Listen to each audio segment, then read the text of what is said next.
Assalamualaikum warahmatullahi wabarakatuh. Perkenalkan, nama saya Andi Sunaria, mahasiswa PGY 1 Universitas Siberasia.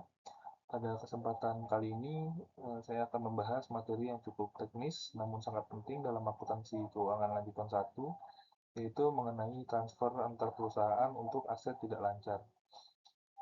Kita akan membedah bagaimana konsep ini bekerja, bagaimana perlakuan akuntansinya, serta cara menyusun jurnal eliminasi di kertas kerja konsolidasi. Agar arah penyampaian materinya jelas, berikut adalah agenda yang akan kita bahas. Kita mulai dari filosofi dasar konsolidasi, lalu masuk ke klasifikasi aset tidak lancar, kemudian perbedaan arah transaksi antar downstream dan upstream, kemudian mekanisme laba belum terrealisasi, dan diakhiri dengan studi kasus komprehensif beserta dengan pembahasannya. Sebelumnya, mari kita letakkan fondasi pemahamannya terlebih dahulu. Berdasarkan perspektif entitas tunggal, ketika perusahaan induk dan anak itu bertransaksi di dalam grup mereka sendiri, misalnya menjual mesin atau tanah satu sama lain, transaksi itu sebenarnya bersifat internal. Dari sudut pandang gabungan, seluruh entitas, transaksi tersebut tidak menghasilkan laba atau rugi real. Oleh karena itu, tugas utama kita di laporan konsolidasi adalah mengeliminasi setiap keuntungan atau kerugian yang timbul dari transfer internal ini sampai aset tersebut benar-benar dilepas atau dijual kepada pihak eksternal di luar grup. Dalam praktiknya, perlakuan akuntansi untuk aset tidak lancar dibagi menjadi dua kategori besar berdasarkan dengan karakteristik penyusutannya. Pertama, aset tidak depresiasi seperti tanah. Tanah tidak mengalami penyusutan, artinya laba atau rugi belum terrealisasi, akan ditangguhkan seluruhnya dan baru akan diakui secara sah ketika tanah itu dijual ke pihak luar. Di kertas kerja konsolidasi, nilai tanah juga harus dikembalikan ke harga perolehan aslinya. Kemudian yang kedua, ada aset depresiasi seperti mesin, peralatan, atau bangunan. Aset ini memiliki umur ekonomis yang terbatas. Laba belum terrealisasinya tidak ditunggu sampai dengan akhir, melainkan diamortisasi secara bertahap setiap tahun melalui koreksi beban penyusutan seiring berjalannya masa manfaat aset tersebut. Kemudian di sini kita perhatikan juga dari mana arah transaksi ini berasal. Jika transaksinya downstream atau dari induk ke anak, seluruh laba atau rugi diakui oleh induk perusahaan. Akibatnya, seluruh laba belum terrealisasi dibebankan sepenuhnya ke laba induk tanpa perlu dibagi kepada pemegang saham minoritas. Sebaliknya, jika transaksinya upstream atau dari anak ke induk, laba diakui oleh anak. Jika kepemilikan induk tidak 100%, eliminasi laba belum terrealisasi ini harus dilakukan secara proporsional.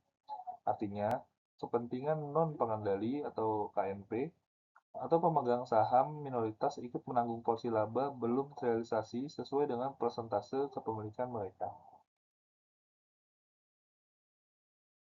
Secara ringkas, prinsip umum eliminasi ini terbagi menjadi dua. Untuk aset tanah, kita mendebit akun keuntungan penjualan tanah dan mengkredit akun tanah itu sendiri untuk mengembalikan nilainya ke harga perolehan awal. Untuk aset depresiasi, jurnal eliminasinya melibatkan eliminasi keuntungan penjualan, penyesuaian akun aset tetap dan akumulasi penyusutan, serta dengan koreksi beban penyusutan setiap tahun agar laba belum terrealisasi terkikis secara bertahap. Agar teori yang tadi disampaikan tidak abstrak, mari kita masuk ke studi kasus konkret.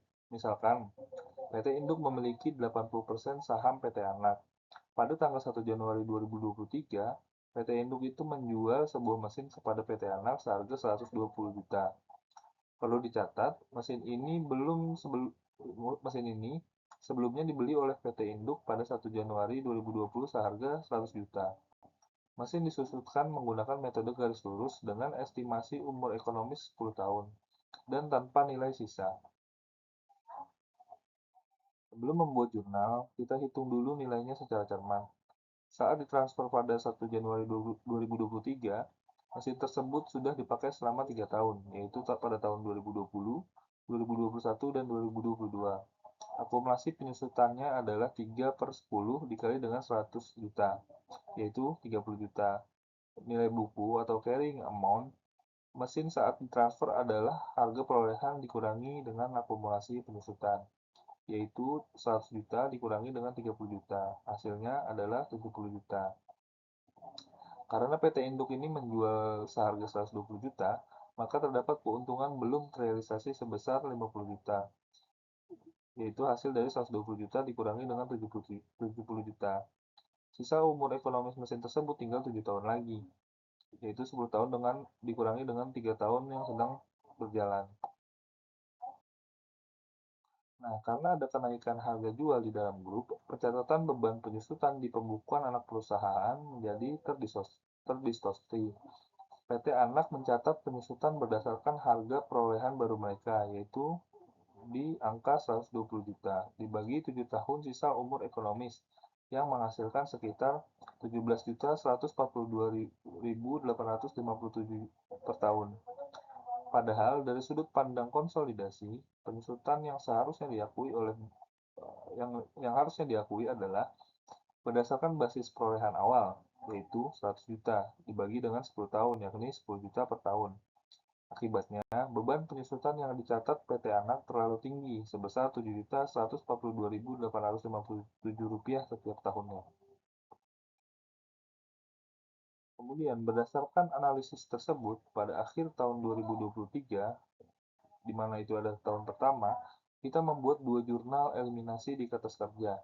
Yang pertama, untuk mengeliminasi keuntungan belum terrealisasi, kita debit keuntungan penjualan mesin sebesar 50 juta. Lalu, kredit mesin sebesar 20 juta, yaitu selisih harga jual dan harga perolehan awal, serta kredit akumulasi penyusutan sebesar 30 juta, yang dimana 30 juta ini adalah penyusutan 3 tahun sebelum transfer. Kedua, untuk mengoreksi kelebihan beban penyusutan tahun berjalan, kita debit akumulasi penyusutan sebesar Rp7.142.857 dan kredit beban penyusutan sebesar Rp7.142.857. Yang perlu dicatat adalah jurnal ini hanya dibuat di kertas kerja konsolidasi, tidak dicatat ke dalam buku harian PT Induk maupun PT Anak secara individual. Melalui koreksi ini, laba belum terrealisasi sebesar 50 juta akan terrealisasi secara bertahap selama 7 tahun ke depan. Kemudian, bagaimana dengan tahun berikutnya, yaitu tahun 2024? Karena transaksi terjadi di tahun lalu, akun laba rugi berjalan sudah ditutup ke saldo laba. Kita melakukan eliminasi saldo laba awal dengan cara debit saldo laba awal pada PT Induk, yaitu sebesar 50 juta. Kita juga melakukan penyesuaian akun aset tetap dan akumulasi penyusutan secara kumulatif, di mana debit akumulasi penyusutan sebesar Rp37.142.857 dan kredit mesin sebesar 20 juta. Serta kita tetap melanjutkan koreksi beban penyusutan tahun berjalan dengan mengkredit beban penyusutan sebesar Rp7.142.857. Proses ini memastikan amortisasi laba bertahan berjalan konsisten hingga umur aset habis. Nah, sebagai ringkasan materi yang sudah disampaikan, eliminasi transaksi internal wajib dilakukan agar laporan keuangan konsolidasi menyajikan posisi yang wajar. Laba dari tanah ditangguhkan sampai terjual ke pihak luar, sedangkan laba dari aset berpenyusutan diamortisasi secara berkala melalui koreksi beban penyusutan.